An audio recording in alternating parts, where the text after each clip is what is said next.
이 시편 148편은 주님에 대한 찬양이십니다. 그런데 이 148편 말씀 속에 특별히 모든 성도란 말이 나와 있고 곧 저를 친근히 하는 자라는 말이 나와 있습니다. 그래서 주를 친근히 하는 자, 이 제목으로 좀 말씀을 드려보겠습니다. 창세기부터 요한계시록까지 쭉 읽어보면은 결론적인 얘기는 결국 우리를 만드시고 지으신 바로 그분을 친근히 가까이 하느냐 멀리 하느냐, 그 두 가지를 성경은 말한다고 할 수 있습니다. 그렇죠?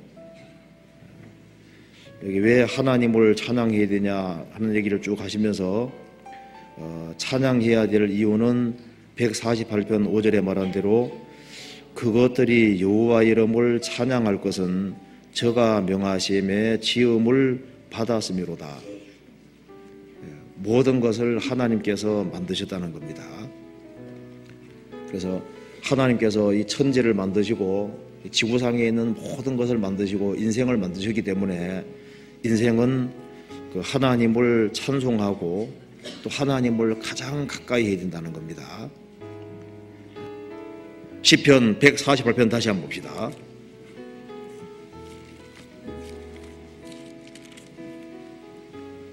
(14절에) 저가 그 백성의 뿔을 높이셨으니 저는 모든 성도 곧 저를 친근히 하는 이스라엘 자손. 구약시대 때 이스라엘 백성들 중에 정말 성도가 된 사람은 하나님을 친근히 가까이 했습니다. 신약시대 정말 구원받은 사람들, 그 사람들은 저를 주님에 대해서가 아니라 주님을 친근히 한다 그랬죠. 세상에서 아버지 아들 관계만큼 친밀한 것이 어디 있겠습니까?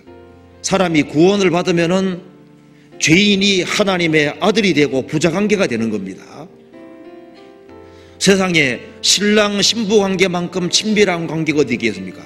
구원받으면 주님은 우리의 신랑이고 우리는 신부가 되잖아요. 그리고 세상에서 절친한 친구가 있는 것처럼 주님께서 구원받은 사람은 주님이 말씀하시기를 너희가 나의 친구라고 얘기를 했습니다. 모든 성도는 주를 친근히 하는 자라고 했습니다. 내가 정말 누구를 친근히 하고 있느냐, 정말 주님을 나의 피난처로 삼고 나의 거처로 삼고 주님과 동고동락하면서 주님을 정말 가까이 하느냐, 이건 중요한 문제가 되는 겁니다. 모든 성도 이퀄 저를 친근히 하는 자입니다. 우리가 누구를 친근히 해야 될까요? 누구를 정말 가까이 해야 될까요? 나는 누구와 제일 가깝냐 그 말입니다. 성도가 된 사람은 주님을 친근히 하는 자입니다. 내가 정말 주님을 가까이 하고 있을까? 예수님 당시에 예수님의 제자들, 그 사람들은 주님과 동고동락을 하면서 주님과 정말 가까이 지냈습니다. 모든 성도 저를 친근히 하는 자입니다. 우리가 누구를 가까이 될까요? 주님을 정말 가까이 됩니다. 민수기 14장 찾아보시겠습니다.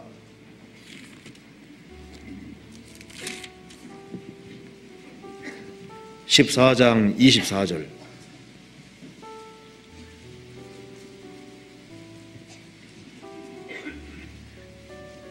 (219페이지입니다) 오직 내 종 갈렙은 그 마음이 그들과 달라서 나를 온전히 쫓아선즉 그의 갔던 땅으로 내가 그를 인도하여 드리리니 그 자손이 그 땅을 차지하리라. 오직 내 종 갈렙은 그 마음이 그들과 달라서 나를 온전히 쫓아선즉. 주님을 정말 가까이 하는 사람이 있습니다. 사랑이 있으면은, 사랑은 항상, 사랑하는 사람은 그 대상자를 알려고 하는 그런 욕망이 있게 되는 거지 않습니까? 주님을 사랑한다면은, 사랑하는 사랑은 이게 붙이는 힘이 있잖아요. 주님을 사랑한다면은 틀림없이 주님을 가까이 할 것이고, 주님에 대해서 더 많이 알려야 할 거고, 그리고 주님 뜻을 행하기를 간절히 원하게 될 겁니다. 누군가를 사랑하게 된다면은 사랑하는 사람은 가까이 하려고 하도록 되죠. 그 사랑하는 대상자에 대해서 더 알려는 그런 욕망과 욕구가 올라오도록 되어 있는 겁니다. 모든 인생의 문제를 푸는 키는 주님을 가까이 하는 거기에 키가 있는 거예요. 모든 문제는 결국은 주님을 멀리하는 데 문제가 생기는 겁니다. 모든 다친 것을 푸는 키는 주님을 가까이 하는 거예요. 인생의 문제가 왜 복잡해지느냐? 주님 멀리해서 인생의 문제가 복잡해지는 겁니다. 그렇죠? 모든 성도는 주를 가까이 하는 자인데, 주를 경외하고 주를 가까이 하는 그 모든 것이 인생의 모든 문제를 풀 수 있는 키가 되는 거예요. 그럼 주님을 가까이 하는 사람은 어떤 결과가 생길까요? 저를 친근히 하면 어떻게 될까요?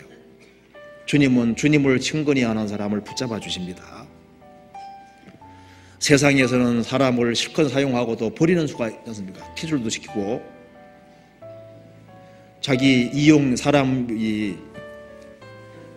말을 너무 듣고 어떤 사람을 너무 따라하고 사장을 너무 따랐는데 별로 가치 없다 생각하면 버리기도 하잖아요.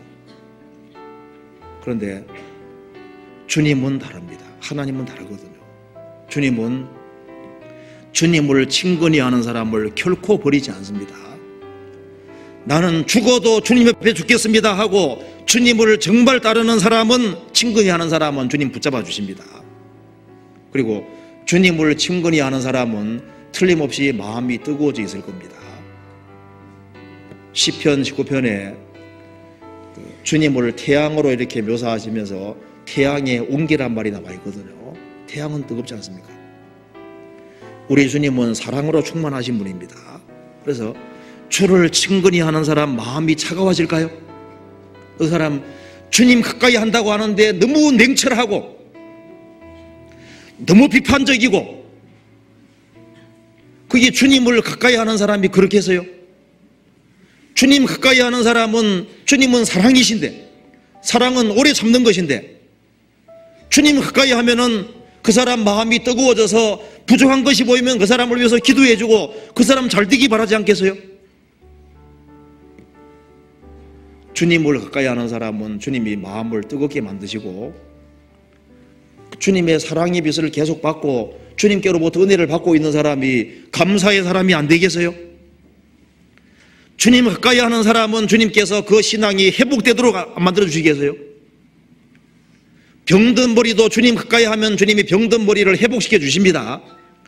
건전한 생각 갖게 도와주시고 병든 마음도 주님이 고쳐주시고, 뭔가 주님 앞에서 신앙이 회복되도록 만들어 주지 않겠어요?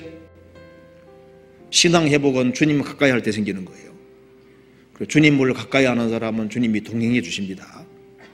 그리고 주님을 가까이 하는 사람은 세상 것에 휘말리지 않을 거예요. 롯 아시죠? 롯이 아브라함과 함께 있었으면요, 소돔에 내려가지 않았으면 소돔 전쟁통에 휘말려서 붙잡혀가 내린 일이 없는 거예요. 아브라함은 그런 세상적인 것에 휘말리지 않았거든요. 마음과 생각이 세상에 가까워지니까 세상에 휘말리고 그것 때문에 고통을 받는 거예요.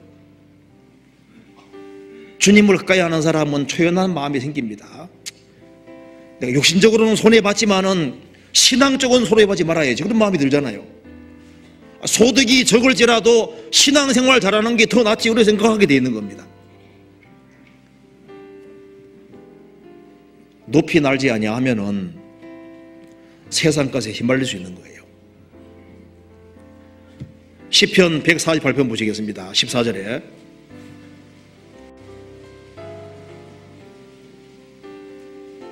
14절 저가 그 백성의 뿔을 높이셨으니 저는 모든 성도 곧 저를 친근히 하는 이스라엘 자손의 찬양거리로다. 할렐루야.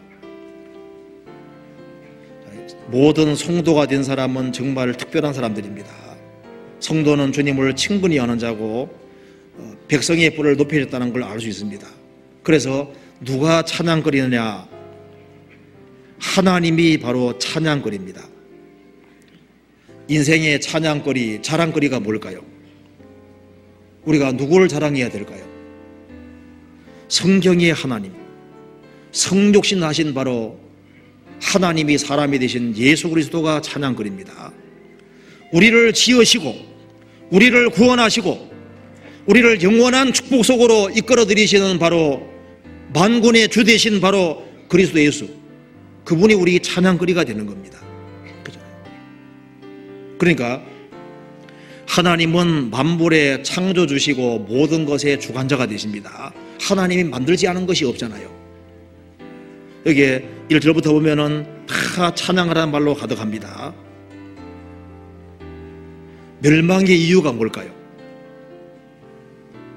이 모든 만물이 자기에게 악으로 작용하게 되고 잘못 작용하게 되는 이유가 뭘까요? 바로 하나님에 대한 잘못된 태도 때문에 그렇게 되는 겁니다. 하나님을 멀리하는 태도 때문에 모든 것 자체가 자기에게 결국은 복이 되지 못하는 거예요. 그런데 하나님에 대해서 바른 태도를 가지고 나올 때, 하나님 앞에 바른 태도를 가지고 있을 때 모든 만물은 다 나를 위해 있다는 걸 알게 되는 겁니다. 그렇죠? 만물이 다 너희 것임이라고 말하고 있습니다. 왜 여기에 찬양하리로다고 되어 있을까요? 하나님에 대해서 바른 태도를 가지고 주님의 복음을 받아들이고 구원받고 난 이후에 만물 보면 어떻게 느껴집니까? 야, 이거 다 결국은 인생을 위해서 된 것이구나. 나를 위해 모든 것이 있는 거구나. 해가 뜨는 것도 결국은 누굴 위해서입니까? 하나님이 나를 위해 만들어 주신 거잖아요. 그 하나님이 해와 달과 별들을 누굴 보라고 만들어서 나를 보라고 만들어 놓은 거지 않습니까? 동물 가면 동물들을 만졌습니까? 누구 보라고? 나를 보라고 만들어, 나를 보라고. 만물이 다 너희 것임이니라. 너희를 위해 있다. 너희를. 이 우주와 지구 속에 있는 모든 것은 나를 교훈하기 위해서, 나를 위해서 만들어 주신 거예요. 그래서 다 필요해서 내 주변에 뒀다는 것을 나중에 깨닫게 되는 겁니다.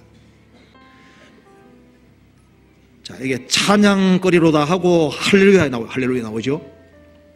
천국 들어가면은 모든 것이 찬양거리입니다. 내가 태어나서 내가 접촉하는 모든 것 자체가 하나님을 향해서 바른 태도 가지고 행했을 때 모든 것이 합력해서 선을 이루고 모든 것이 다 필요해서 주어진 것을 알게 되는 겁니다. 천국 가면은 찬양한다는 말이 계속 나와 있죠. 천국에 가면은 왜 찬양할까요? 모든 것이 다 나를 위해 존재했던 것이고 내게 전부 다 선으로 작용했다는 것을 알게 되는 겁니다.